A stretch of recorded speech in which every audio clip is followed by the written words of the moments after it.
Usta hoş geldin. Hangi firmaydı?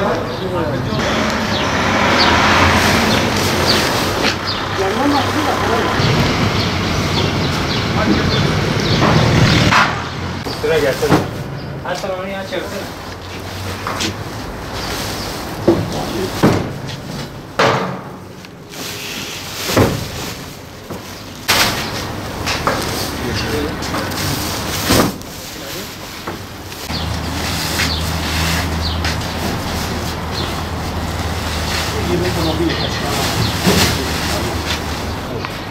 İşte olmasın, tepesi yalan. Hayır geldi, ben yanındayım zaten. Teşekkür ederim. Sağ olun.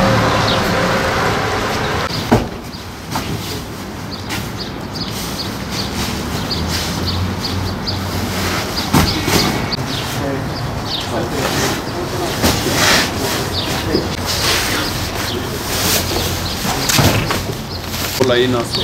خلاص طب جايك على الباب الثاني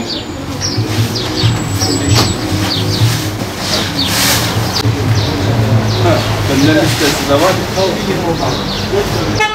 Gaziantep Lokantacılar, Kebapçılar, Baklavacılar Odası olaraktan esnafımız için birlik beraberlik içinde her şeyi başaracağımızı söz vermiştik. Seçimimizin üzerinden 100 gün gibi bir süre geçti. Bugün ilk parti, ilk heyecanımız inşallah tatlıcı esnafımız için, pastacı esnafımız için, baklavacı esnafımız için bir tır şeker getirmiş bulunmaktayız. Biliyorsunuz ki şeker şu an için piyasada çuval başı 850-900 bandına dayanmıştı. Biz direkt fabrikadan görüşerekten esnafımız için 600 liraya Gaziantep teslimi olaraktan bir tır şekerimizi getirdik. Söz verdiğimiz gibi bayramdan önce esnafımıza sözümüzü tuttuk, şekerimizi yetiştirdik. Bugün erken bir bayram kutlaması oldu bizim için diyebiliriz. En çok bizim sektörü sıkıntıya sokmuştu. Böyle direkt fabrikadan anlaşaraktan bütün esnafımızın da tekrardan odasına dönerekten, odasıyla irtibat kuraraktan odanın çatı oldu.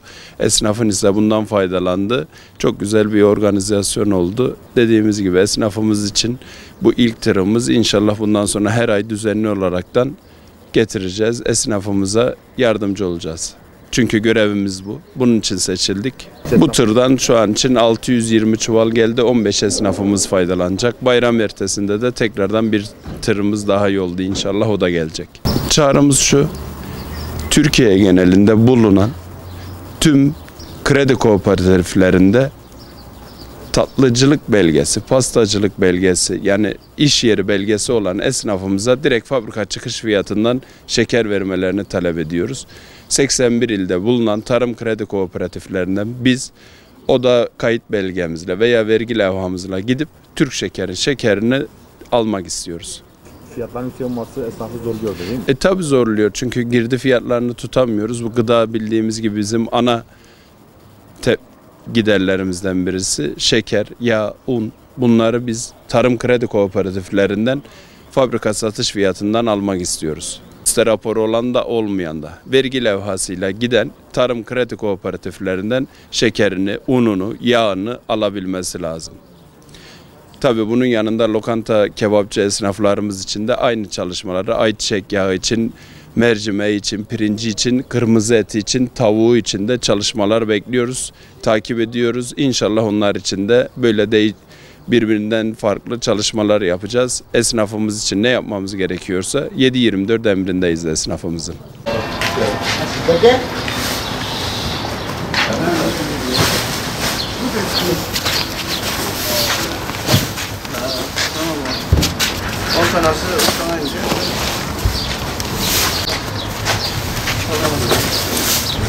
Bu boşalı 30 tane alacağım.